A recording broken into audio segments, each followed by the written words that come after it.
This is All the Right Marketing, a publishing podcast by Cardinal Rule Press. Now, here's your host, Maria Dismondy.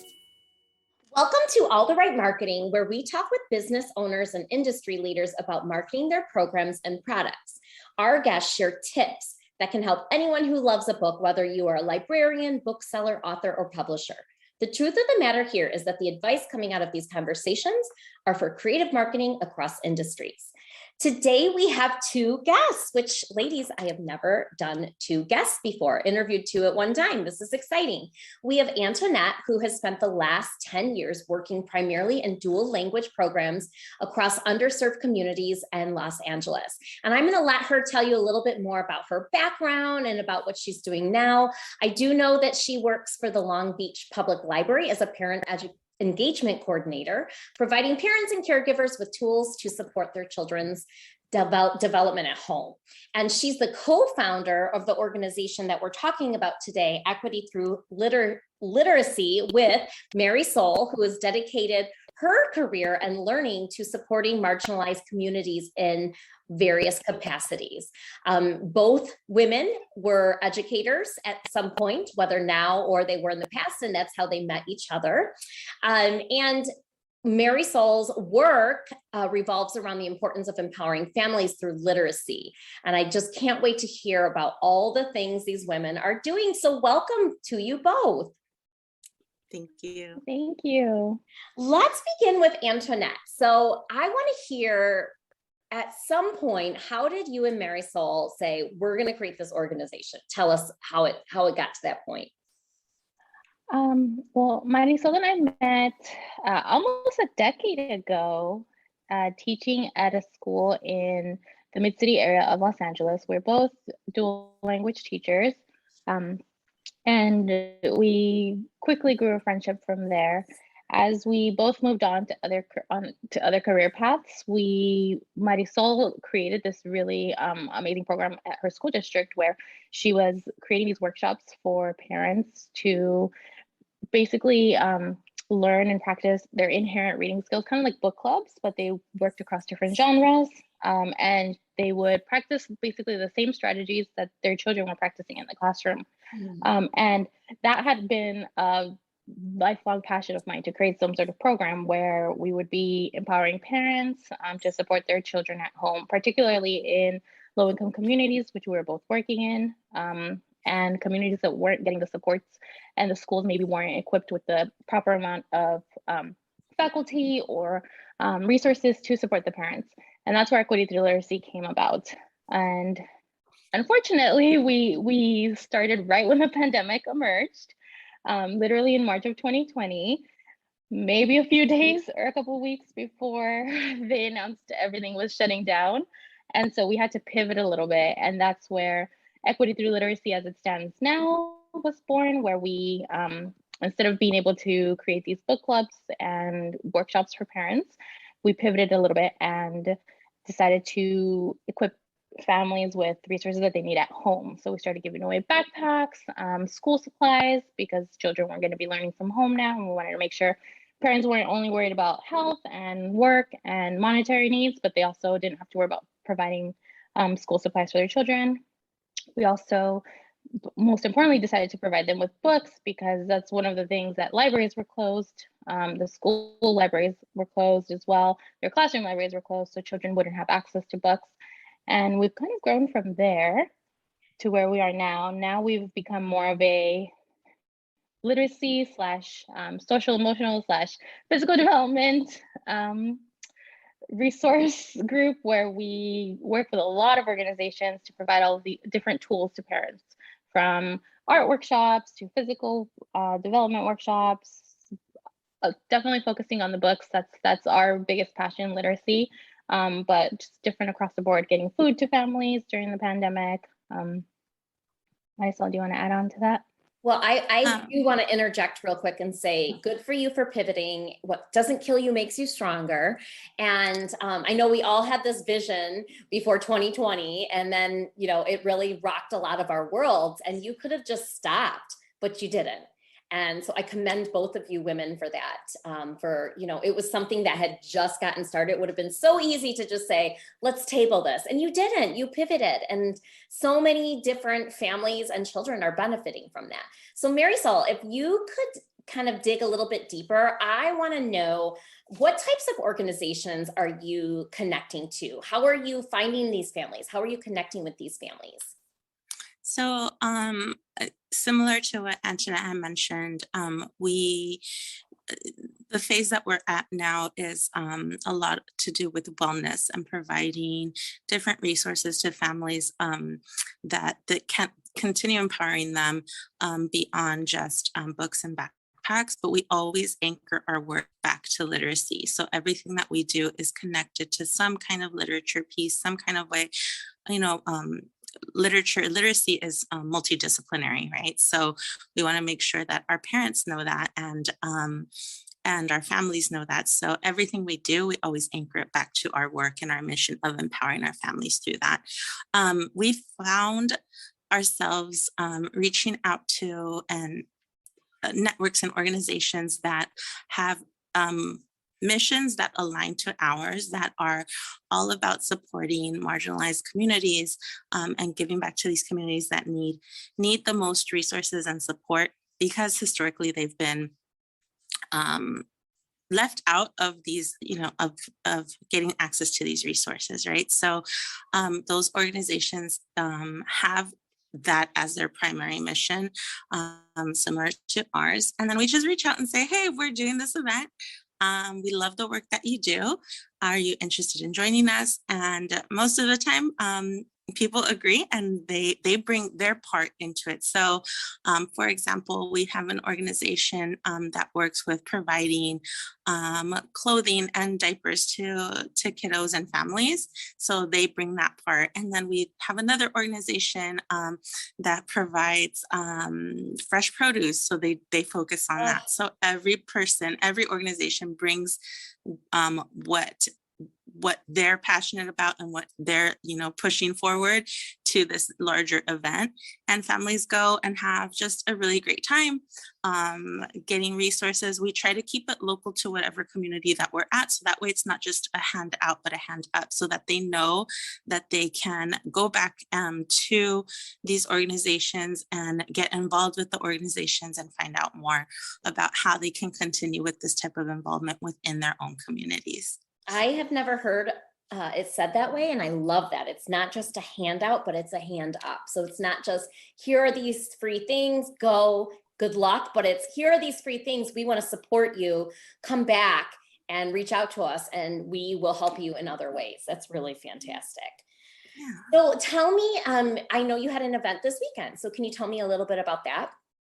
Yeah, so that's one of the events. It was called the Festive Fiesta. We were with, I believe it was 9 other organizations, and it was like a combination toys / clothing drive. And we were invited to take part of the event and contribute what we do best, which is setting out our books and having kiddos go and choose a book or 2 of their choice. We always try to make sure that at every event that we either spearhead or take part of, the books that we provide are texts that are engaging for their age levels, as well as representative of who they are, so they see themselves in books. So I believe there was about, I'd say around 200 participants that were there, and there was all sorts of toys, and we brought in the books, and we had a couple of vegan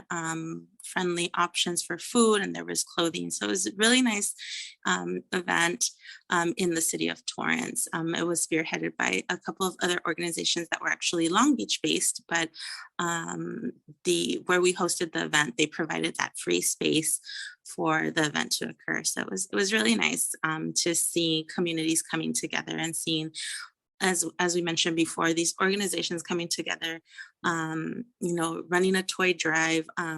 One of the organizations, was selling some of her product and putting all of those proceeds into, purchasing toys. So Yeah, That's it was wonderful. all for the community and giving back during the holiday season.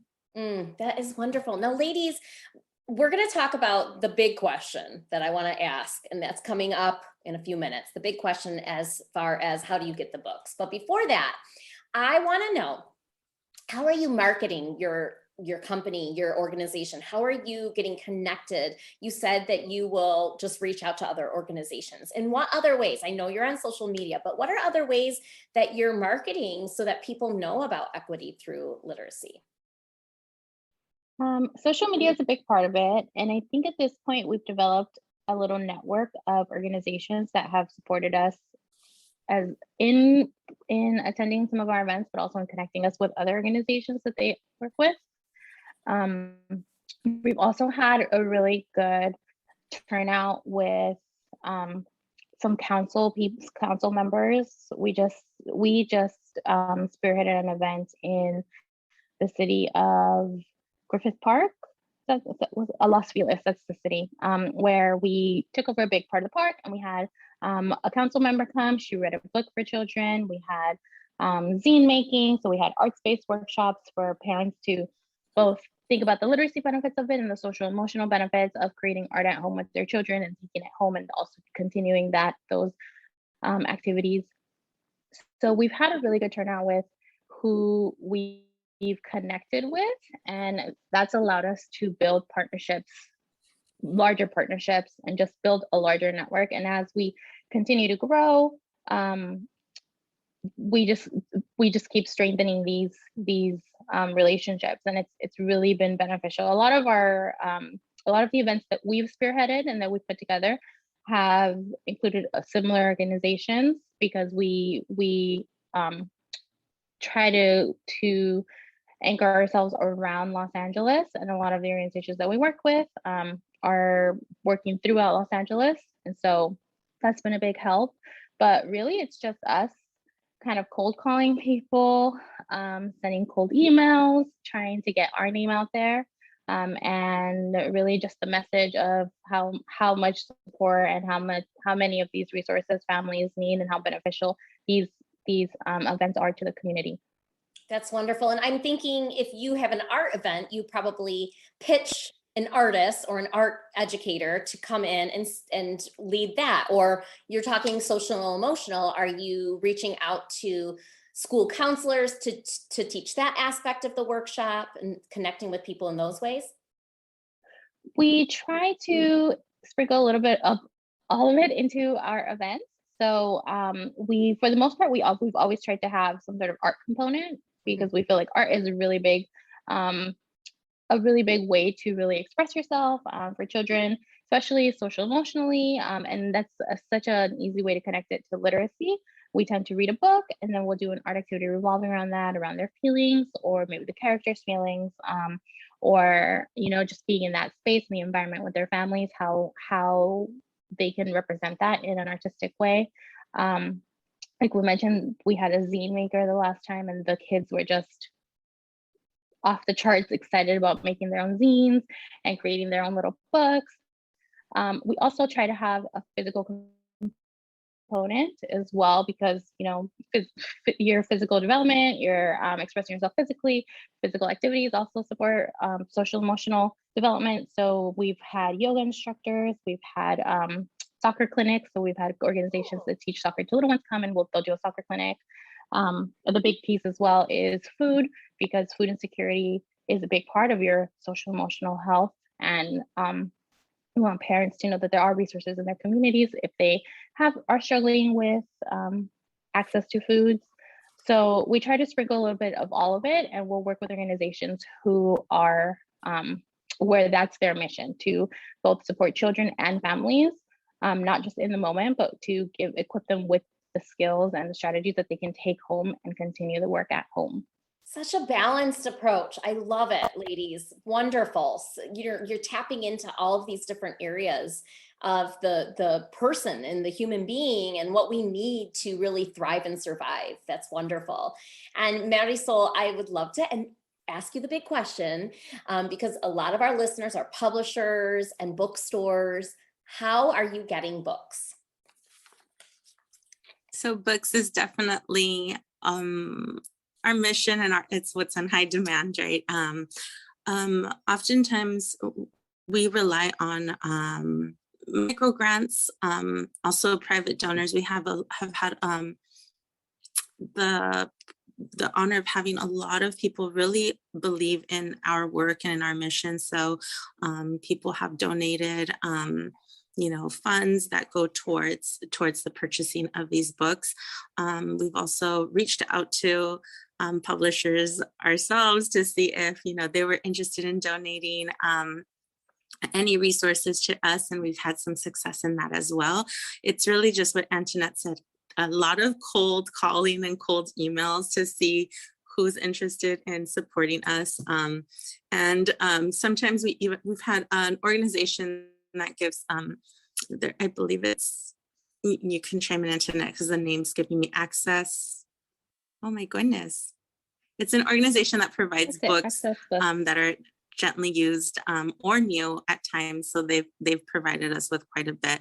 Most recently, my daughter's former preschool, they do a holiday drive. So they did a holiday drive for us, and they've given us over 100 books that they were able to bring in, the families were to bring in. So a lot of that type of work, book drives, private donors, and micro grants are currently what really drive this work.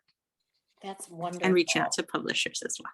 Oh, that is excellent. And we are going to make sure that we put links to your organization in the show notes, so anyone listening can go directly to those donation areas and figure out how they can collaborate with you and help your organization. I have really appreciated your time today, and I have learned so much about what two women can do when they put their amazing brains together and when they've connected, and just the power of community, the power of networking and building relationships. Yeah. You know where to find more about this organization. It'll be in the show notes, and we release our episodes every Tuesday for those of you listening. Until then, think outside of the box and don't be afraid to reach your audience in new and creative ways, like we've seen in this example. Thank you so much, ladies. Thank you. Thank you. Cardinal Rule Press offers a variety of support to authors, booksellers, librarians, and families. Find out more at cardinalrulepress.com.